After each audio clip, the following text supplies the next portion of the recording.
Okay, so hello everyone, and today we are going to discuss in regards about the community immersion for National Service Training Program 2. So I'm not quite sure if you have ever heard this community immersion or are you familiar with it, or did your friends, senior friends, have already um, shared with you share experience in regards about this community immersion, but hopefully we are going to experience this even though currently it is still under COVID-19 pandemic. So we will going to discuss further in regards about this community immersion as we go through or along in this lesson. So our learning objectives here is first, the students should be able to define community immersion. Second, the students should be able to show an understanding of how community immersion works. And third, the students should be able to appreciate the importance of the functions of community immersion. So on the next slide, we will gonna now talk about the discussion of the community immersion. So community immersion is a strategy that goes beyond acquainting students with community concerns, but makes possible their participation in the resolution. Forms of community immersion includes home visit, living with selected families, informal discussions with individuals or groups, sharing in household and community activities, attendance in social gatherings, and assistance in production work. So this community immersion is basically the students, we usually go to the a local area, a really like a poor local area who needs our help in order for us, to help this community to for them to develop. So usually the community immersion is part of this NSTP requirements that we have, and there are some students that they teach the other children, or sometimes they usually have this program where they also teach some people there and how to make this and how to make that in order for them to have their source of living income. So as you can see here in the photo, there is a guy here as well as this girl, and I believe they are the students of they are part of this community immersion.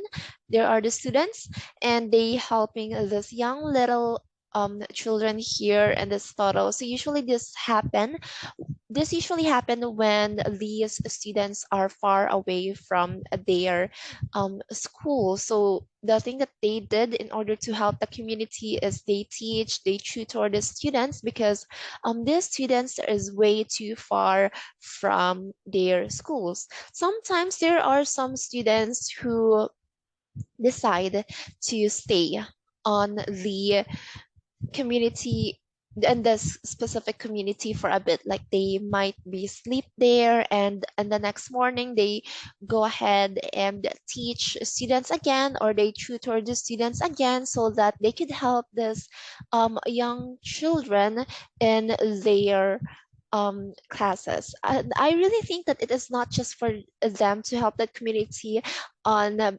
basically the education problem, but they also, or I believe this community immersion also inspires other people and motivates other people to help one another. So this is really a really good practice, because you can help the community as well as you can inspire other people to help. So the benefits of the community immersion is first, enhance your social skills, gain social acceptance derived from community relations coupled with the appropriate community services. So when you're gonna go there and you will gonna visit this rural community who really needs help, you will really gonna enhance your social skills there, because it is not them who will gonna adjust on you, but it is you who will gonna adjust to this specific community so that you can help them better and they would be comfortable in regards with how you help them. This would also help your service or your program to be effective in regards with helping this community. Second is you will gain experience, enhance experiences in conducting resource and community inventory mapping. So here, it is, just like what they say, experience is always the best teacher. So there, when you're gonna go ahead and gain experience, then it will be a lifetime learning for you.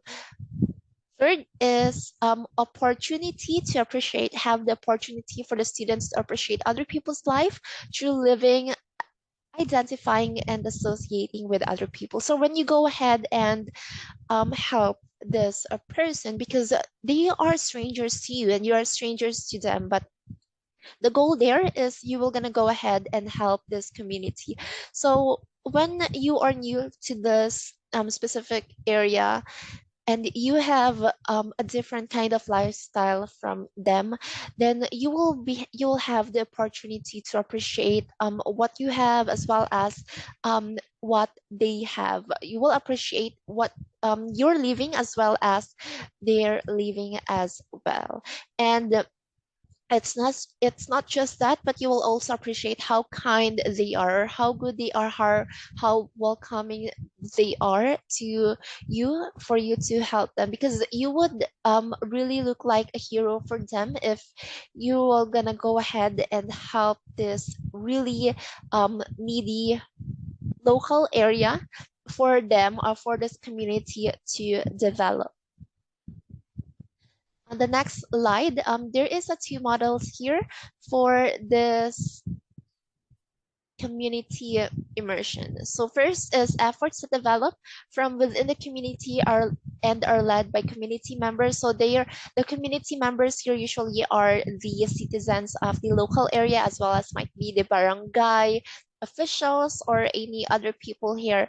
They are within only that community. And the second is the efforts that are instigated and run by professionals from our outside of the community. So we are, or we, the one who will gonna go to the specific area is the second model, or might be the government, from which is, whoever that person may be, as long as they are outside of the community, then they can be considered as the second of the two models.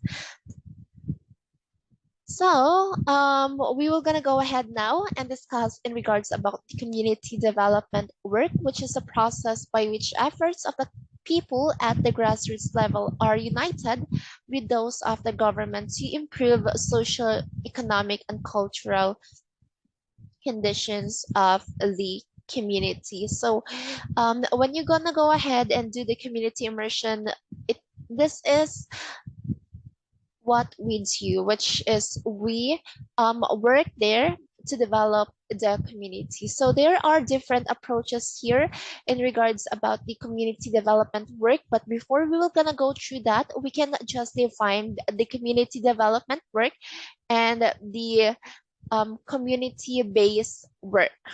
Community, we can define the community development work in a community-based development work. So in community development work, it is, so we're going to help the people on a bigger scale, while on a community-based development work is that we are going to help it or help the community in a smaller scale area. So for example, let's say there is a Girl Scout there and they're gonna go ahead and sell this lemonades or these cookies. And I do know that it is very familiar with you because you might have experienced this, or you might seen this movies, those Girl Scouts who sells cookies or lemonades.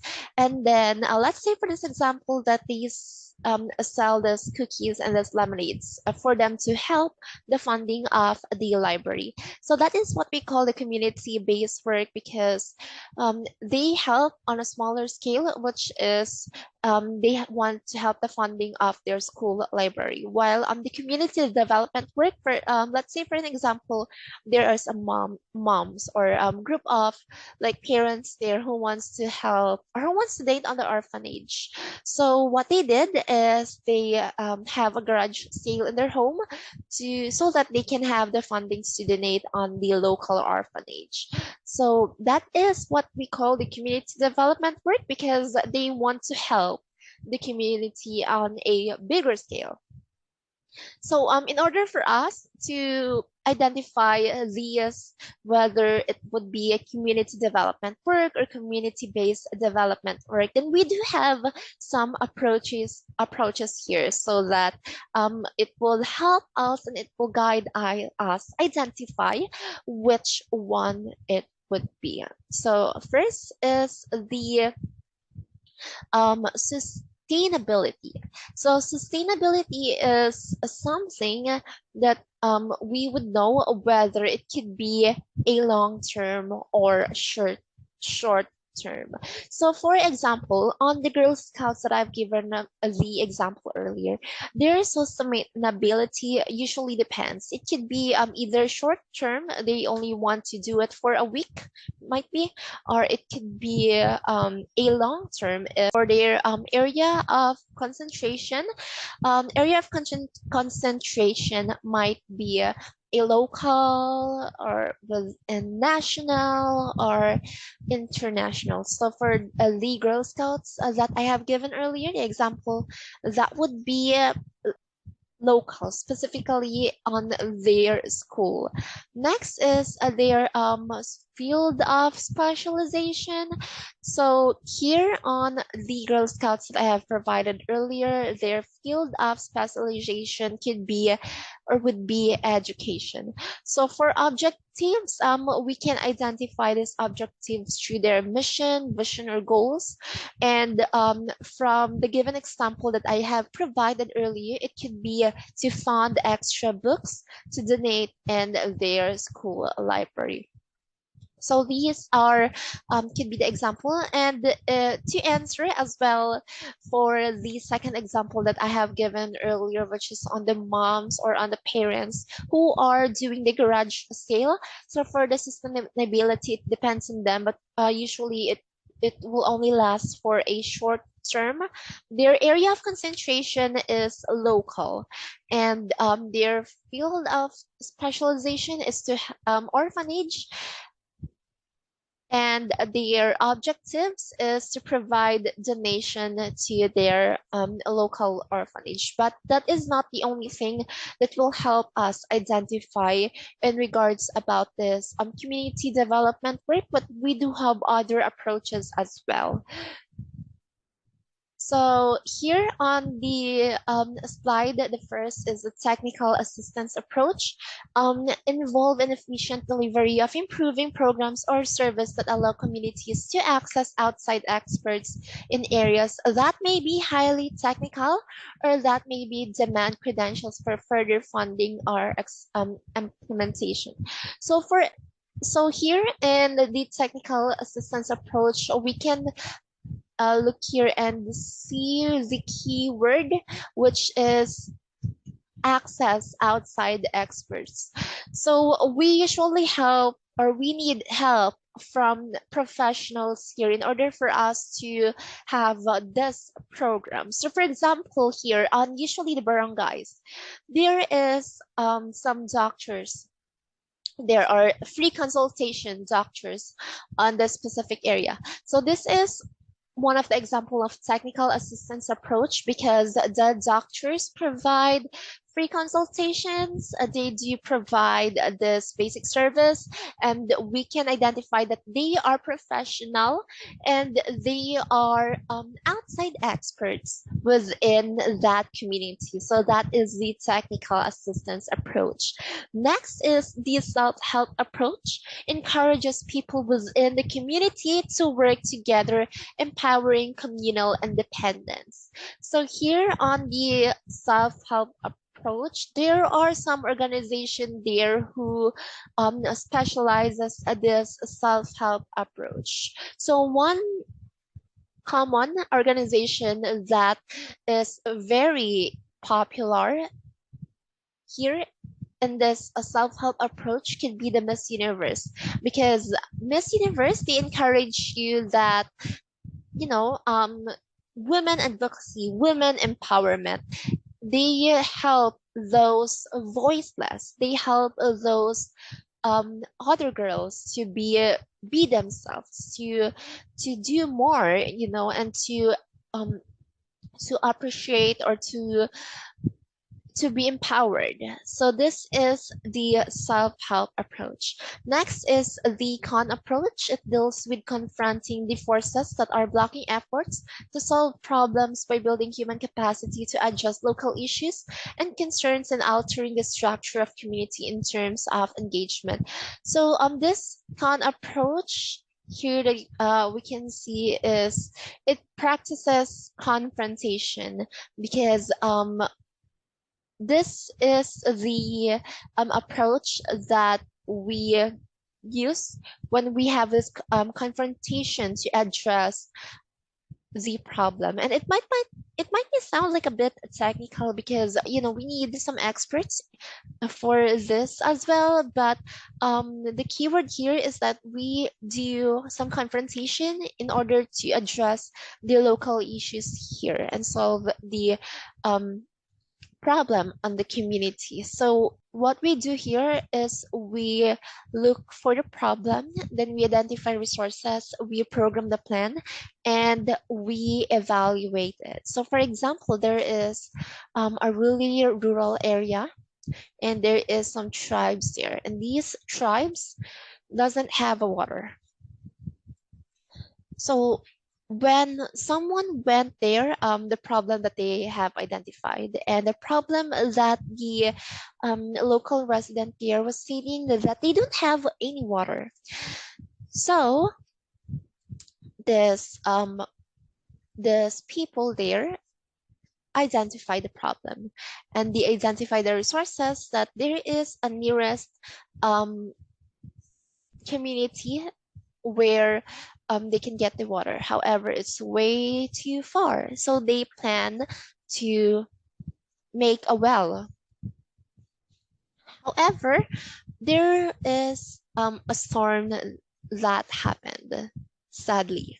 So after they evaluate their plan, it didn't work. So they need to identify again and plan again on what they can do. And they just found out that these tribes needs to be registered on the local government so that they can apply this water service. So when they evaluate it, it was effective. So that's how con approach works, is that we do have some steps in order for this to know whether it has been successful or not. Next is the structural and brick and mortar approach, more concerned with the foundation of the community members in terms of constitution.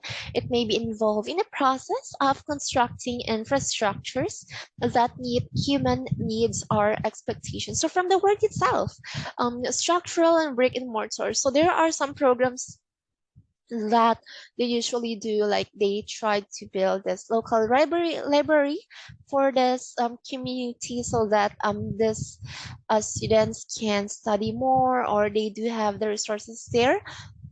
Some other structural programs as well as that they build a local gym in regards with this. So that's how structural and brick and mortar approach works.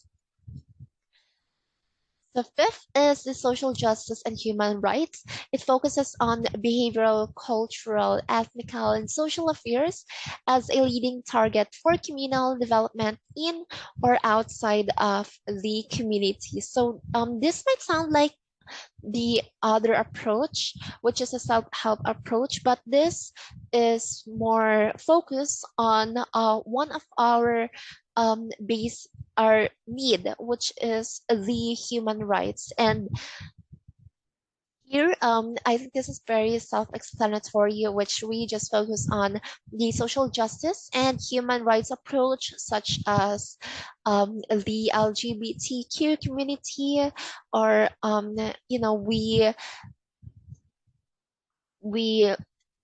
we try to promote the equality here. Next is the ecological and environmental approach targets crisis as a major focal point for development. Radical alternatives to address the natural makeup of the earth. So usually they do have some projects here such as the um, gathering or trying to pick up the trashes on the park or on the beach, or usually planting trees. So that's how ecological or environmental approach works. Next is the multi-method approach. Here is we combine methods that will most likely ensure the progress. And I'm not sure what is the next of this, but here in multi-method approach, this is usually what the local government use right now, are most commonly used, or probably the NGO or non-government organizations. And right now, in regards to this program, they usually, maybe they just did not, or it wasn't that obvious to them, but they are using multi-method approach. So they might either use um, two of these approach together in one program so that they can help this community develop. It's like hitting two birds and one stone. Okay, so that's all, and I really hope that you have learned a lot in regards about this community immersion that I have discussed.